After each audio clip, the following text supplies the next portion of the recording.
recent career, and I know you can do better than that. Good afternoon, everyone. Good afternoon. That's great.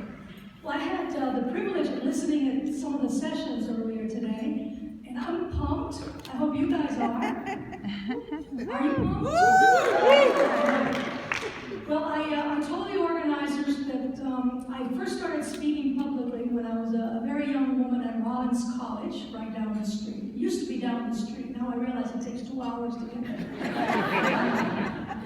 And when I was at Rollins, I was very fortunate to apply to be a Rotary Foundation graduate scholar, and had the pleasure of meeting Dawn's father, and that was 43 years ago.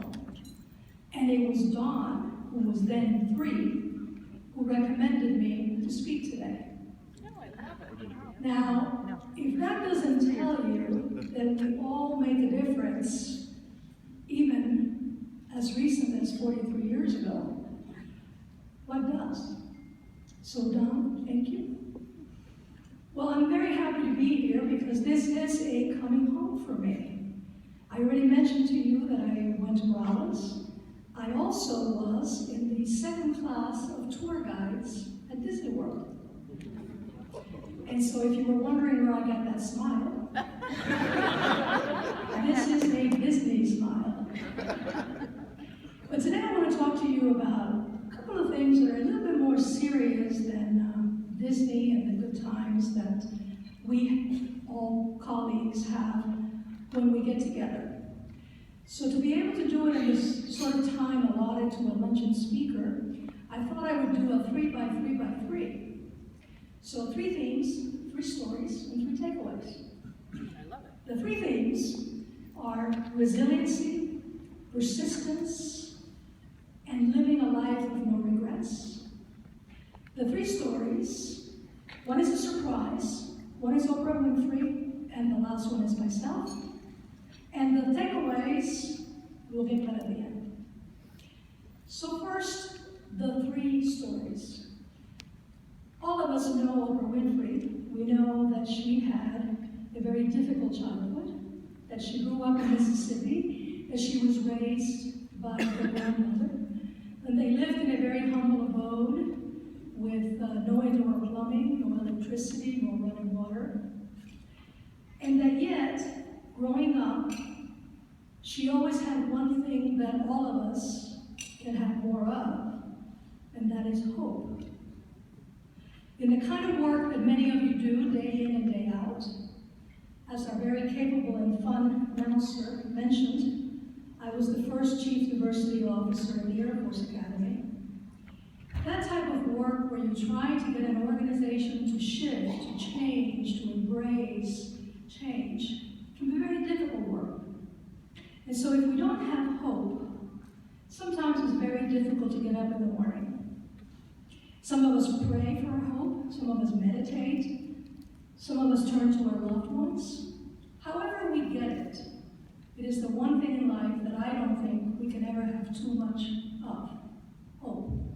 So it's always wonderful for me when I listen to Oprah Winfrey and Deepak Chopra in their free meditations that they offer almost quarterly, that even today, as successful as Oprah is, she still turns, in her case, to her God and hopes for a more embracing world, for a more charitable world. You know, she's had a reputation in her very affluent life to give a lot, not just financial, but to give of herself. In the work that many of you do, you are constantly being asked to give of yourselves. And so what I would want for you is that you develop that hope. And I want to leave you with a quote from Maya Angelou about hope, which I think is something that hits me every time I read it, but it's also important for you as a leader. And what I would ask you to think about when I share this quote is, how do I spread it so that those with whom I work, who might be less willing to change and less willing to embrace the differences that we have amongst us, so that they too have hope. Maya said, occupy the same space. Invite one to stay. And I, like Maya, would like to encourage you to invite hope to stay. Now, how many of us served in the military here? Please stand up, sir, so we can applaud you.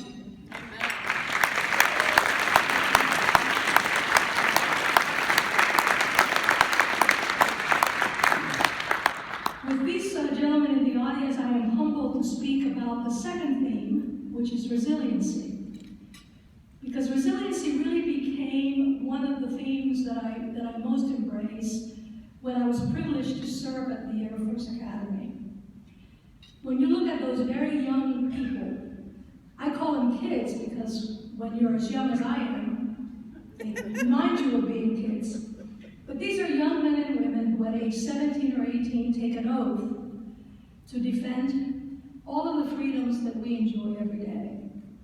And they do so willingly. And they prove day in and day out the second theme that is so important for all of us who work bringing change to organizations, and that is resiliency. It is not for naught that many companies who are at the top of their game are known for hiring our veterans. Because these men and women who have served our country in uniform, for them, resiliency is their middle name.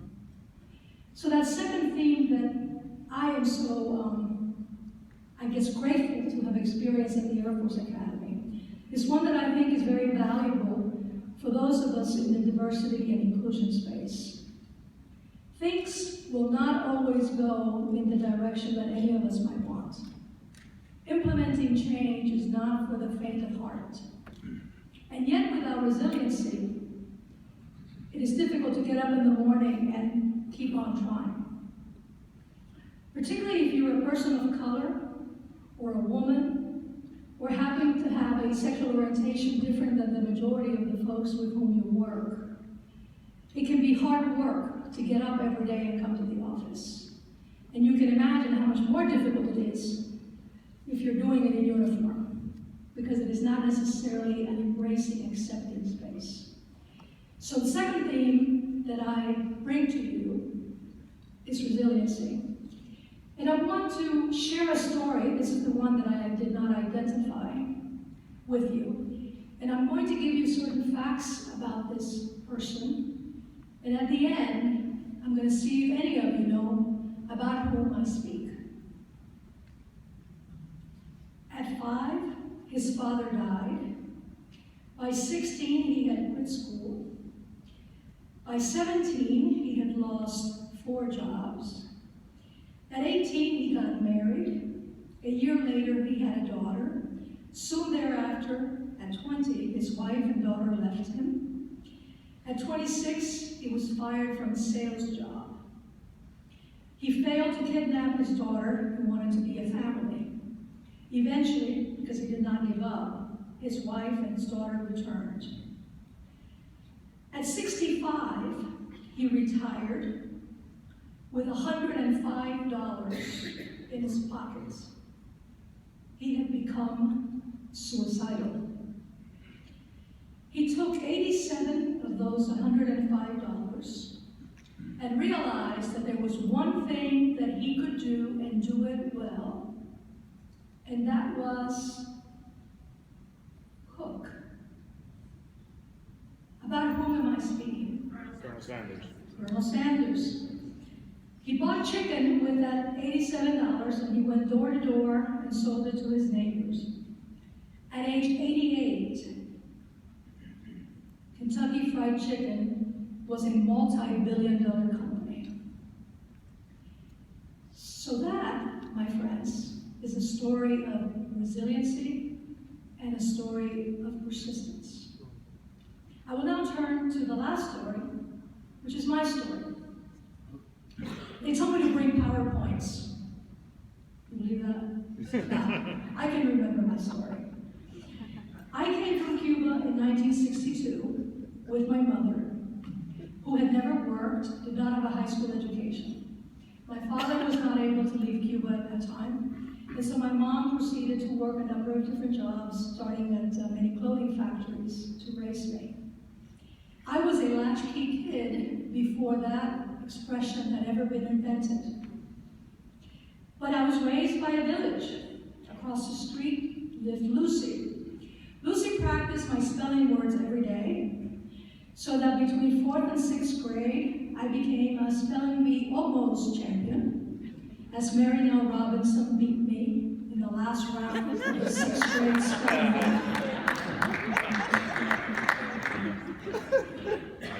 I went to an elementary school within walking distance of my house. My favorite pastime was to kick the cans and the bottles, collect them, and then bring them to the neighborhood store and trade them in for hard cash.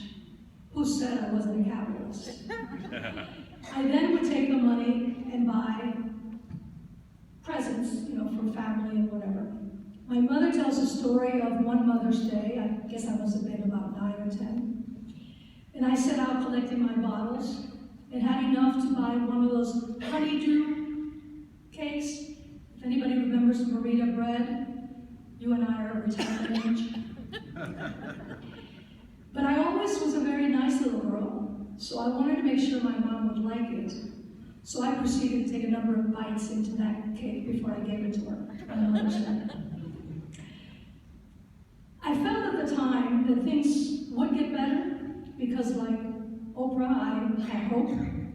I knew I didn't want things to get worse. And like Col Sanders, I was a persistent little kid. I worked very hard. I started at the Miami Stadium during the Baltimore Orioles spring training. I'm really dating myself now. Weighing peanuts. I was promoted into the Orange Bowl Stadium when that existed. First, grabbing hot dogs, then in a cash register, and eventually, at age 16, my mother also worked there. I was the souvenir stand manager for Dolphins and UM games. But I knew that things had to get better, because we, like Oprah, lived in a one-room garage apartment with no floors. We did have running water, electricity, and indoor plumbing. But I knew things would get better. And how privileged was I to then earn a scholarship to Rollins, a school known for attracting kids with lots of wonderful experiences, but also which they were willing to share. And so I studied abroad, I perfected my Spanish and my French, and I was able to do enough extracurricular activities to be one of 4 Latinos accepted into the University of Florida Law School.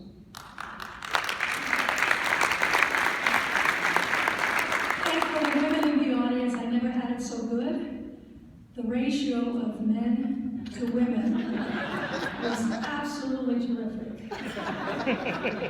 I was the only Latina, and in the law school class of 220, less than 20 were women, and of those, only 4 of us were young women who were coming right out of college. Others were women who already had master's degrees, some of them were married and had children, and they had the advantage, or so the admissions people thought, that they were more likely to make it because they had developed, these characteristics that I'm talking about, the persistence, the not to give up, and obviously were very bright and able to do the work. So that was sort of my background. From then, it was almost a high. I have been so blessed. I was elected a White House Fellow when I was a mere 27 years of age. That led to incredible jobs at the White House under Ronald Reagan, at the State Department. I was in the SES before I was 30 years of age. I headed an agency of government in Tallahassee when Governor Bob Martinez was head of our state. And at that age, I was 33 years old. I had a $500 million budget and 750 colleagues. I then went to the Department of Agriculture, where I was an assistant secretary for management at the age of 36. Only in America, folks, can a kid like Oprah, or a hard worker like the Colonel, or a little refugee child like me, can, with persistence, resiliency, and hope accomplish everything he, she, or I set our minds to accomplishing. So when I went to the academy, I went there because, to be honest, the first African-American graduate recruited me to take that job. And he said to me, Adis, your friends tell me that you're very patriotic, and yet you have never worn the uniform, and it is time for you to give back. But what an honor it was to be able to give back. So I've had a wonderful career. I have been blessed with a first-rate education. I've had opportunities to travel the world, to really be able to enjoy the greatest privilege of all, and that is to be placed in the front of the classroom to teach your children, which is really the most glorious of all blessings. And so it seems like today I come all the way around. I am now in front of a young woman who I last saw when she was 3, and I was 20. And now she's 43, the mother of 3 children, and I am 63 and a half and retired. I hope you continue to have an absolutely wonderful conference. I'm going to stay with you for the afternoon panel. I thank all of you for welcoming me to your wonderful discussion. And let me leave you with 2 quotes that are important to me, and I hope that you can use them as you continue to lead others.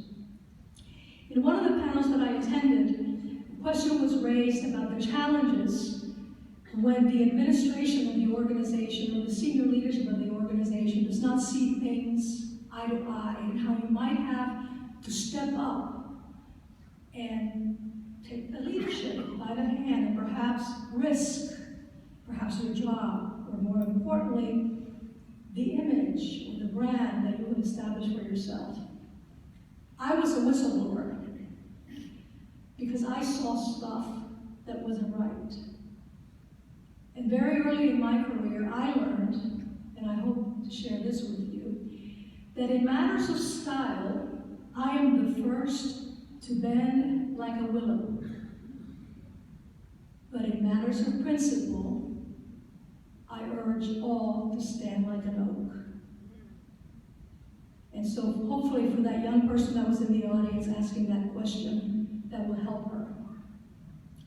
The second thing I want to leave with you is that oftentimes we think that because we've come a long way and we've already reached the director level, or maybe we didn't reach the director level because management wasn't supportive of us, that the book is done, that we can't go on, that we can't get to where we want to go. I'm here to tell you that's not the case. There are so many opportunities, and it's only our imagination that limits what we can do. So that quote says, it's never too late to start over. Believe in yourself, work hard, and go for the glory. Then the third quote, or third takeaway I want to leave you with, given where we are sitting at the happiest place on earth, is from Walt Disney, who I was never privileged to meet, but whose books encouraged me more than once. His quote is, laughter is timeless. Imagination has no age, and dreams are forever. Dream big, my friends, and go on to continue to serve. Thank you.